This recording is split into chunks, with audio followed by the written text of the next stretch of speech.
Omni பேருந்துகள் வெளி மாநிலங்களுக்கு இயக்கப்படாததால் தமிழக பயணிகள் பிற மாநிலங்களுக்கு பயணம் மேற்கொள்ள இயலாமல் மிகுந்த சிரமத்திற்கு உள்ளாகி இருப்பதாக அதிமுக பொதுச் செயலாளர் எடப்பாடி பழனிசாமி தெரிவித்துள்ளார்.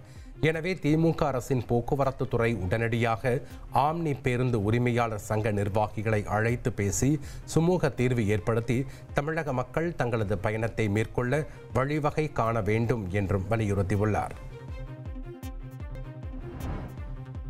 கரூர் கூட்ட நெரிசலில் சிக்கி காயமடைந்த 4 பேர் சிபிஐ அலுவலகத்தில் விசாரணைக்காக ஆஜராகினர்.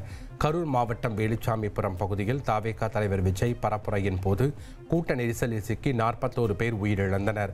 இந்த சம்பவம் குறித்து சிபிஐ விசாரணை நடத்த உச்சநீதிமன்றம் உத்தரவிட்டது.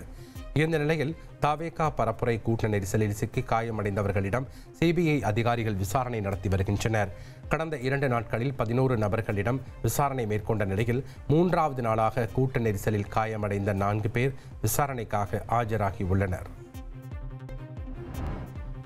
பீகாரில் இதுவரை மறு வாக்குப்பதிவுக்கான கோரிக்கைகள் எந்த தொகுதியிலும் பெறப்படவில்லை என இந்திய தேர்தல் ஆணையம் தெரிவித்துள்ளது.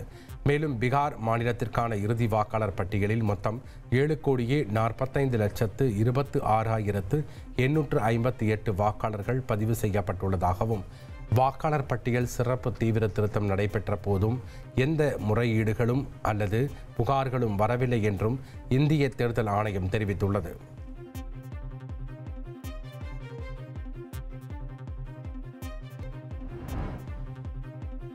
ராஜஸ்தான் மாநிலம் ஜெய்சால்மரில் நடைபெற்று வரும் பயிற்சியில் எதிரிகளின் நிலையை குறிவைத்து தாக்கும் ஒத்திகையில் ராணுவ வீரர்கள் ஈடுபட்டனர். முப்படையினரின் திரிசூலம் பயிற்சி ஜெய்சால்மரில் நடைபெற்று வருகிறது. இதையொட்டி பீரங்கி வாயிலாக எதிரிகளின் நிலைகளை குறிவைத்து ராணுவ வீரர்கள் அழிப்பது போல ஒத்திகையில் ஈடுபட்டனர். மேலும் ராணுவ விமானத்திலிருந்து வீசிய குண்டு தீயை கக்கியபடி இலக்கை நோக்கி பாய்ந்தது.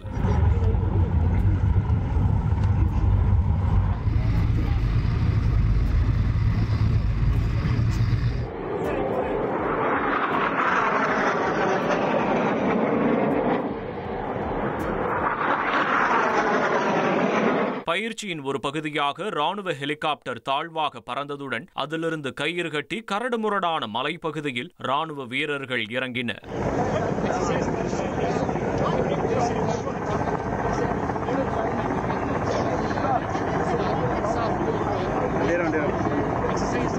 பின்னர் எதிரிகளின் நிலைகளை குண்டு வைத்து தகர்த்தும் செடி கொடிகளை ராணுவ வீரர்கள் உடையாக அணிந்து பதுங்கியிருந்து தாக்குவதைப் போலவும் ஒத்திகை பார்த்தனர்.